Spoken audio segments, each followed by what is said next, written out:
Okay. Hello everyone, स्वागत है आप सभी लोगों का आज के इस नए विश्लेषण में। हम बात कर रहे हैं एनसीईआरटी के अंतर्गत कक्षा 12 समष्टि अर्थशास्त्र। आज हम समष्टि अर्थशास्त्र में पार्ट 3 को देखेंगे, जिसका नाम है मुद्रा और बैंकिंग। मुद्रा और बैंकिंग के अंतर्गत हम इससे संबंधित सभी बिंदुओं पर चर्चा करेंगे। तो सबसे पहले हम बात कर लेते हैं मुद्रा के संदर्भ में। हालांकि मुद्रा विनिमय का एक सर्वोच्चतम माध्यम है, जिसके माध्यम से लोग लेन देन करते हैं मुद्रा के माध्यम से। और जब मुद्रा का विकास नहीं हुआ होगा तो उससे पहले लोग विनिमय कैसे करते होंगे, इसको समझना बेहद जरूरी है। मुद्रा को समझने से पहले हम इसको समझ लेंगे कि जब मुद्रा का विकास नहीं हुआ था तो उस दौरान लोग विनिमय कैसे करते होंगे। हालांकि जब मुद्रा का विकास नहीं हुआ था तो उससे पहले लोग जो विनिमय करते थे वो वस्तु विनिमय के आधार पर करते थे, यानी कि उस दौरान वस्तु विनिमय प्रणाली प्रचलन में थी। वस्तु विनिमय प्रणाली यानी कि एक वस्तु के बदले में दूसरी वस्तु को प्राप्त करना, अर्थात एक वस्तु के बदले में दूसरी वस्तु को प्रत्यक्ष रूप से प्राप्त करना ही वस्तु विनिमय प्रणाली है। वो किस प्रकार से है? ये जाहिर सी बात है कि यदि कोई व्यक्ति वस्तुओं का उत्पादन करता है और वह व्यक्ति संपूर्ण वस्तुओं का उत्पादन तो नहीं कर पाता है जो उस व्यक्ति की आवश्यकता होती होगी। मुद्रा के विकास से पहले भी यह संभव नहीं होगा कि जो व्यक्ति उत्पादन करता है किसी भी चीज का, वो व्यक्ति अपनी संपूर्ण आवश्यकताओं का उत्पादन स्वयं नहीं कर पाता होगा। जब मुद्रा का विकास नहीं हुआ होगा तो उस दौरान वस्तु विनिमय प्रणाली प्रचलन में थी। और इस दौरान क्या होता था, माना कोई व्यक्ति जो गेहूं का उत्पादन करता है, वह गेहूं का उत्पादन अधिक मात्रा में करता है, तो इतना करता है कि अपने उपभोग के बाद भी बचत कर लेता है। और दूसरा व्यक्ति धान का उत्पादन करता है, यह भी अधिक मात्रा में करता है, बहुत अधिक मात्रा में करता है। अब जो गेहूं का उत्पादन करता है, अब ये चाहता है कि मुझे धान की आवश्यकता है और मैं ये चाहता हूं कि मैं बदले में उसे, जो मुझे धान देगा उसके बदले में मैं गेहूं दूंगा। अब ये व्यक्ति उस व्यक्ति की तलाश करेगा जिसके पास धान अतिरिक्त होगा और उसे गेहूं चाहिए होगा। और इसी तरह से जो जिसके पास धान है, ये चाहता है कि मुझे गेहूं चाहिए, मैं उसके बदले में धान दूंगा। अब ये जब दोनों व्यक्ति आपस में वस्तुओं का आदान प्रदान करेंगे, यानी कि जिस पास गेहूं है ये बदले में गेहूं देगा और अरे लेगा धान, और जो ये जिस पास धान है ये धान को देगा और गेहूं को लेगा। जब इन दोनों में इन वस्तुओं का आदान प्रदान होगा, एक वस्तु के बदले दूसरे वस्तु को प्राप्त करेंगे, तो इसे ही वस्तु विनिमय प्रणाली कहते हैं।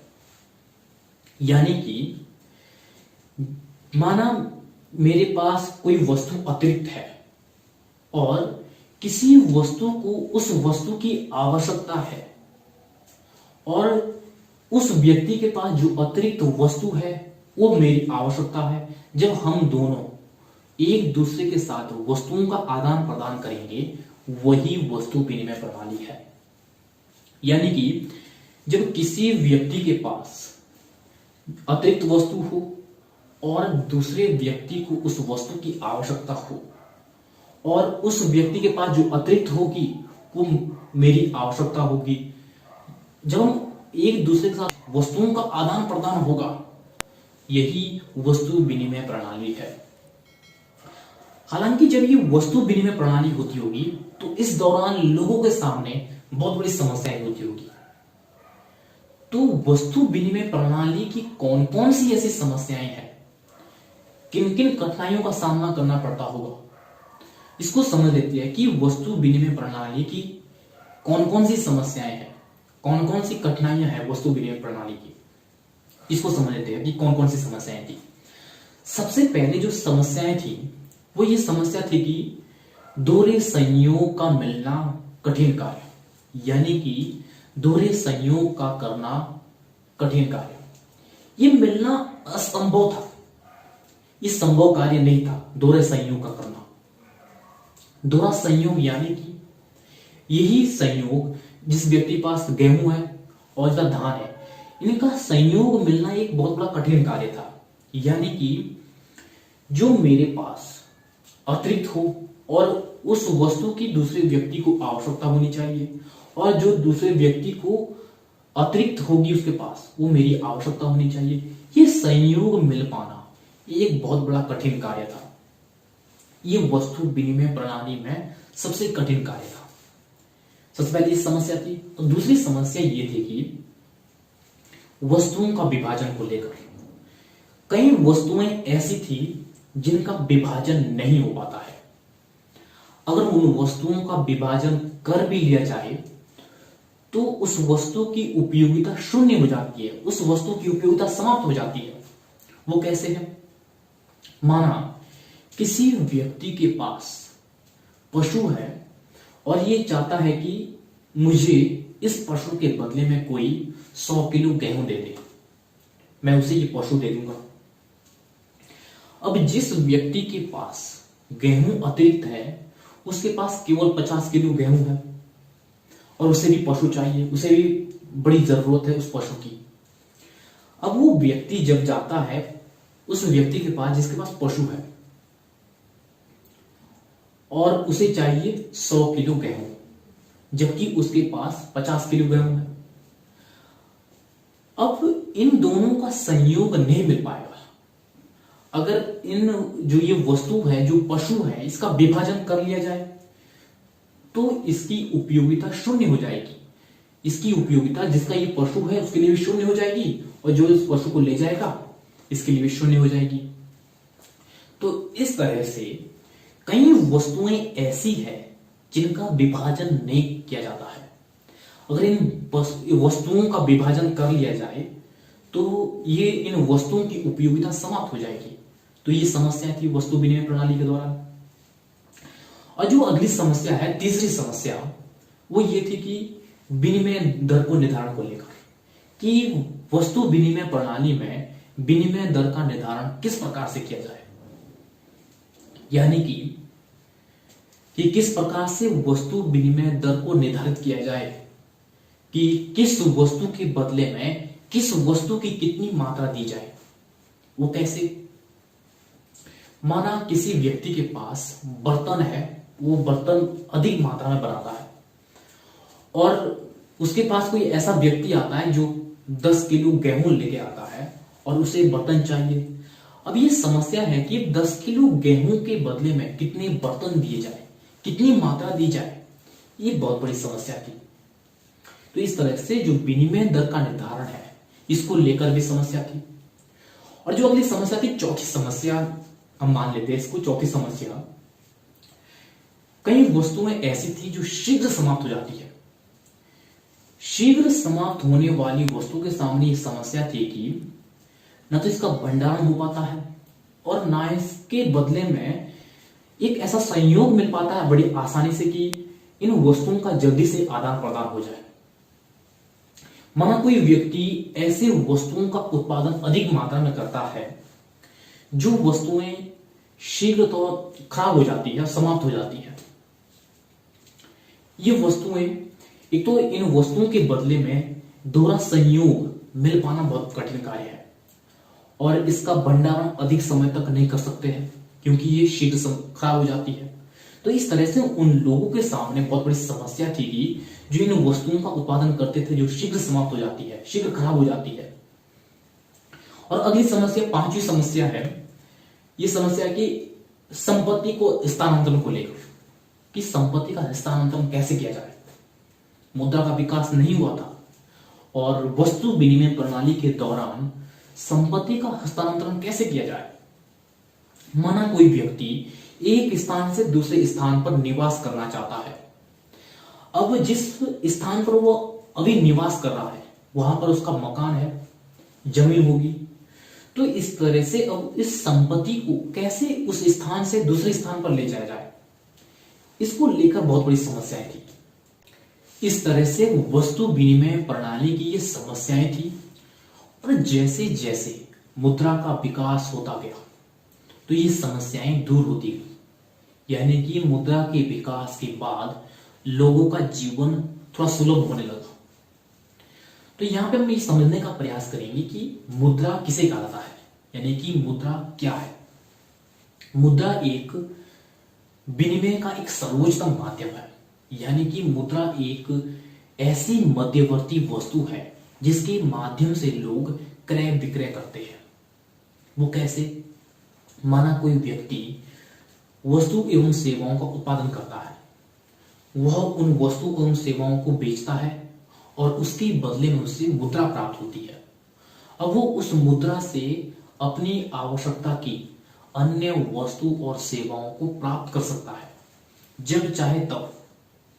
तो इस तरह से मुद्रा एक ऐसी मध्यवर्ती वस्तु है जिसके माध्यम से लोग क्रय विक्रय करते हैं।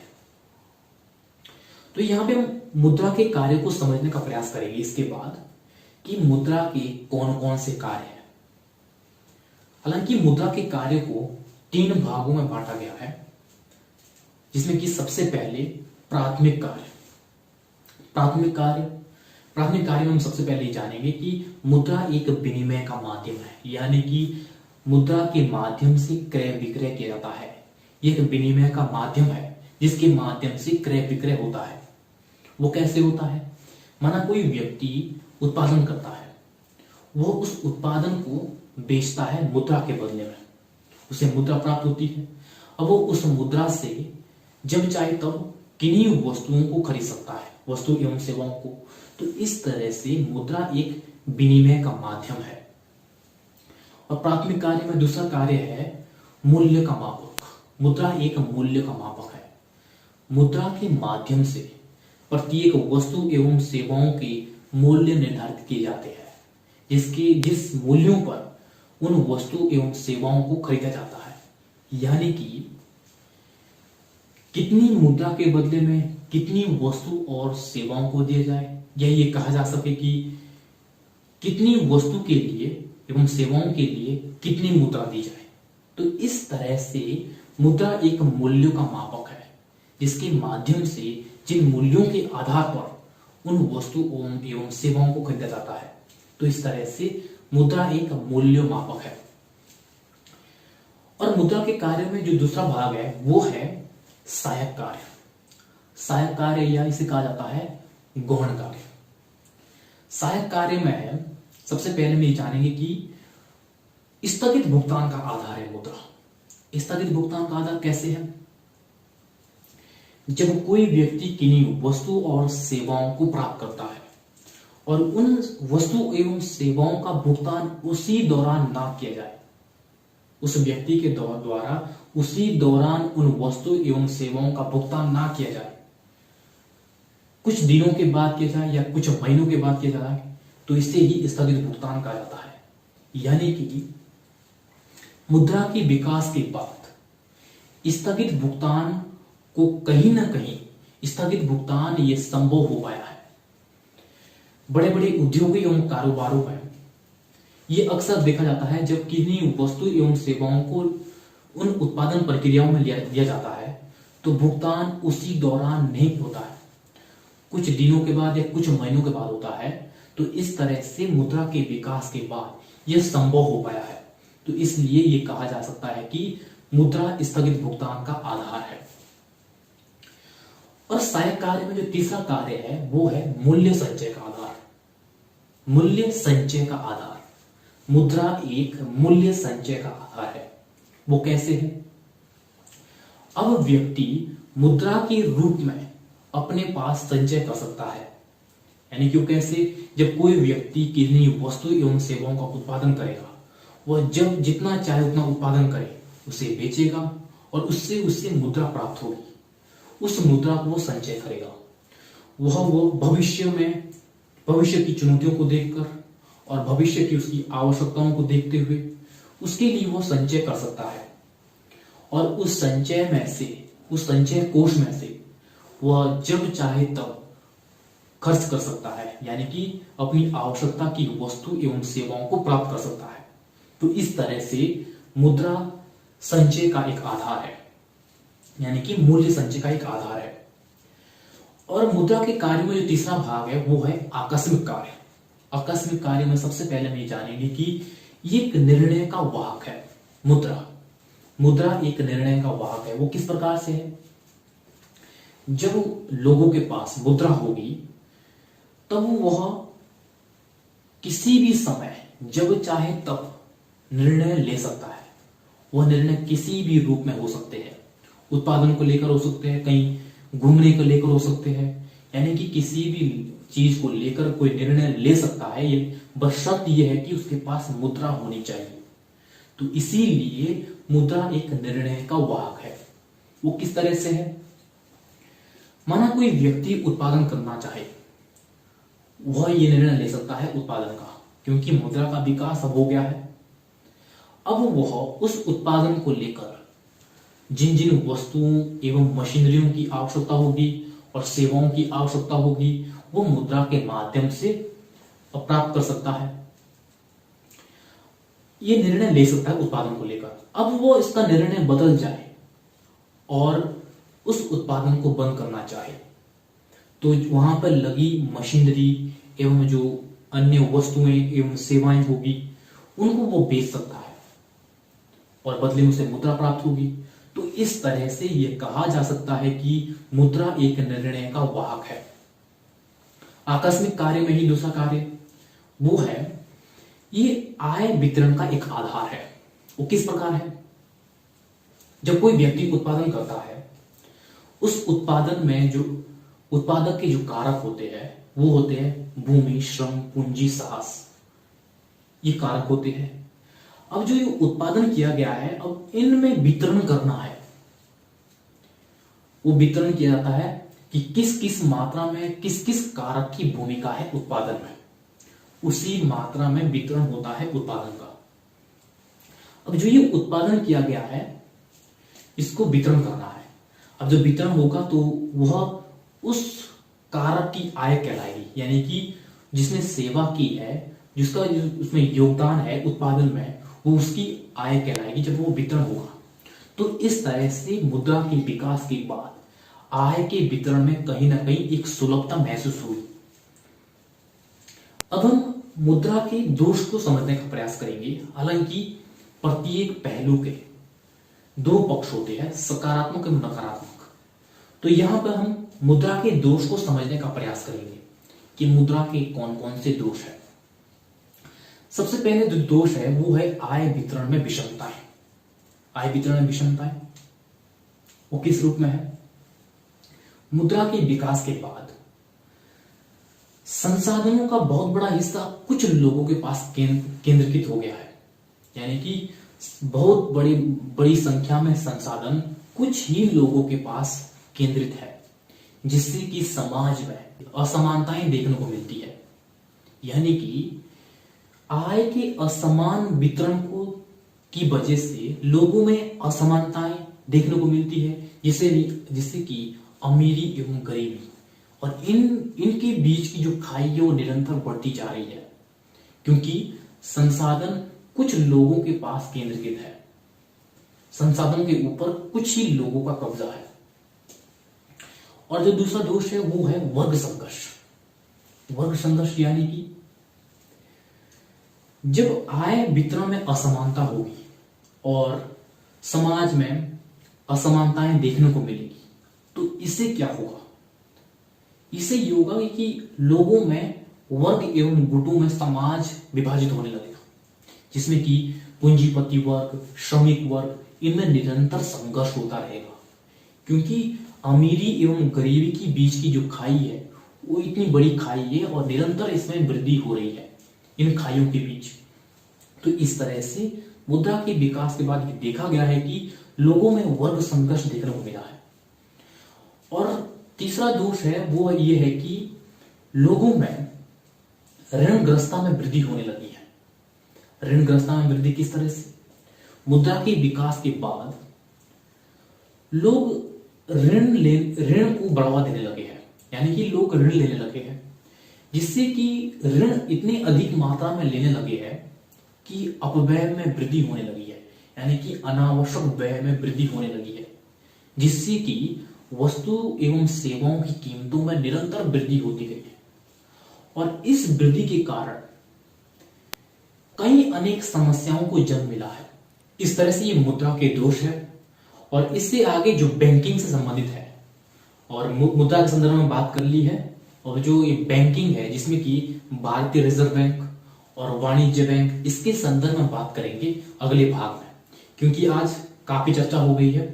और आज हमने बात की है वस्तु विनिमय प्रणाली और मुद्रा के कार्य और मुद्रा के दोष के संदर्भ में।